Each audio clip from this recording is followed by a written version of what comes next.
going on, Jerome's? It's a beautiful Wednesday, and here is the Vikings Wednesday news dump. Good times. I'll have to change that. So I screwed up on the thumbnail. I put Tuesday because I'm smart. Anyways, up at the top, The Athletic won't let this Vikings potentially trading Kirk Cousins thing go, and we've been over.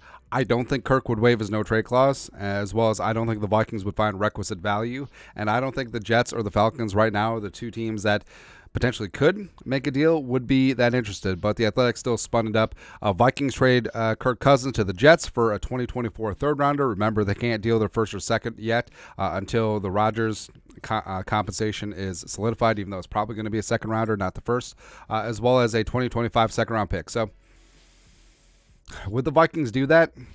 I mean, if they had zero intention of bringing him back next offseason, and frankly, if Justin Jefferson signs off on it, sure. But also, I don't think that the Vikings would do that. And also, I don't think that Kirk would waive his no-trade clause, because the place that he goes to, probably not the Jets, but say he goes to the Falcons. And would he trade his spot for half a season for draft compensation that could be used to enrich his new team? I don't think that he would do that, man. Something that is going to be happening. In 2028, the Olympics are coming to L.A. Forgot about that. But flag football is coming to the Olympics, which I think is great, and I think that there's a growing market for flag football. I think that some parents are wary about their kids playing tackle football, and also, I mean, it's a great way that a lot of young adults still stay active in the game, both men and women. It's great to see, and also with the rise of 7-on-7.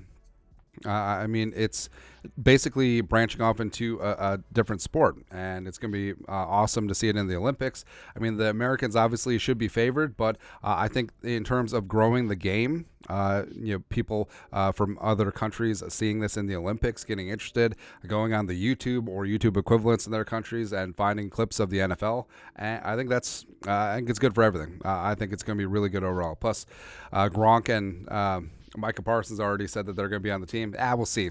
We'll see. Something that we will also see. So it's starting to become deer season around most of the country. And Trey Waynes, former Vikings first-round pick, former super speedy cornerback, was very quick in filling his tag during bow season. BBD, big buck down.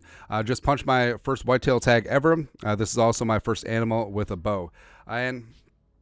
So I grew up with hunting, sort of got back into it the last couple of years, and I mean, it is a tough pursuit. I mean, there's a lot of times where you'll go out there and you can do everything right, and maybe you don't see anything, or sometimes you miss, sometimes you get buck fever, etc. And I do respect hunters who do it the right way. Obviously, poaching is wrong, but and the gray area comes when you're going into trophy hunting, but that's an argument for another day. But I respect anyone who is humanely harvesting animals to feed their family, and I have a lot of respect for that. So it's great that Trey Waynes, even though Trey Waynes, injuries cut his career short, he did sign a decent deal with the Bengals after his time with the Vikings was up. It's great that he found his next thing, because so many players get out of the league and they don't know their next mission. Like, they're so used to having a rigid schedule, and sometimes guys can get lost. And you have a lot of money, you got a lot of free time, and that could be bad things. But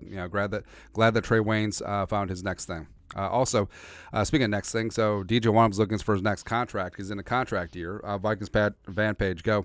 The Vikings have had no dialogue with DJ Wonnum in terms of a contract extension. Darren Duke Wolfson mentioned on Score North. Wonnum is set to be an unrestricted free agent this upcoming season. With Davenport likely miss time, Wonnum's opportunity will increase, hoping to show his worth to Minnesota or other teams that could trade for him before the deadline. Now, Wonnum's had an interesting career where this move to a 3-4 is right up his alley. He played a lot of stand-up at South Carolina. Handled their defensive end, wasn't really his thing, but he did convert well and put up 8 sacks in 2021 when he had a lot of opportunity, because Danielle Hunter missed time with that torn pec, and he's got 2 sacks this season, has a scoop and score against the Panthers, as well as I do think that I think he's starting to get some momentum. I think he's starting to gain some confidence. Did have 4 sacks last year, but I think that with Davenport out now, absent the Vikings bring in, I don't know, an outside free agent, I think that Wonnum is going to be that guy opposite Danielle, and he has a really big chance to grow and show. And with the trade deadline coming up, I mean, maybe the Vikings move him if they have no intention of re-signing him. So we'll see what happens. But either way, really happy for the Gamecock. Also, in terms of roster moves, Vikings have waived wide receiver Tristan Jackson. Now, this is probably going to be purely procedural. They did call up Jackson and N'Keal Harry from the practice squad after JJ went on IR. Jackson's probably going to revert back to the practice squad if he goes unclaimed on waivers, and also could be a sign that Jalen Speedy Naylor is ready to come off of injured reserve and add some more depth to the Vikings wide receiver room. Speaking of depth, Bears have no depth. So Bears recap tweeted this out. The crooked Chicago Bears are 0-8 against the NFC North since Ryan Poles said, "We're going to take the North and never give it back." Do you think it's time to clean house? I think it is. There has been some concern that maybe Kwesi and Kevin O'Connell will be a 2-and-done, but I think that they are on scholarship given the 13-4 division-winning season last year. But the Bears, I mean, in the first year, I understand the whole rebuild or competitive rebuild. They've been neither. So they ended up with the worst record in the league. They traded it for a windfall. They picked Fields. I mean, Fields can put up numbers, except I don't think that he's going to be the guy. They're definitely in line again to have the number 1 overall pick, maybe 1 and 2, because they do have the Panthers' first-round pick. But I mean, the Hallis family, I feel like are bottom tier in terms of owners around the league. Even Bears fans will tell you that. But I don't know. I feel like they're not getting it done. I feel like Eberflus is over his skis. I feel like his defense isn't coming together. Although they did limit the Vikings severely on Sunday. But, yeah, the whole thing about, it's one thing to have confidence thumping in your chest, but saying you're going to take over the North and never get back, and then you end up with the worst record in football and you're 0-8 in division. Yeah, about that. Also about that is Brian Asamoah putting on the gram after the Vikings win in Chicago. I heart at Delta because he got full sleeves of those famous Biscoff cookies that Delta has. And that's what, I mean, there's a myriad of reasons why I prefer flying Delta, but the cookies are pretty damn awesome. And what I'll do is, so my daughter Margaret, who, by the way, thank you, Jerome's, everyone who donated. We crushed our goal. I think Margaret's going to be back-to-back champ. It's fantastic. Sticker books. But she loves these cookies.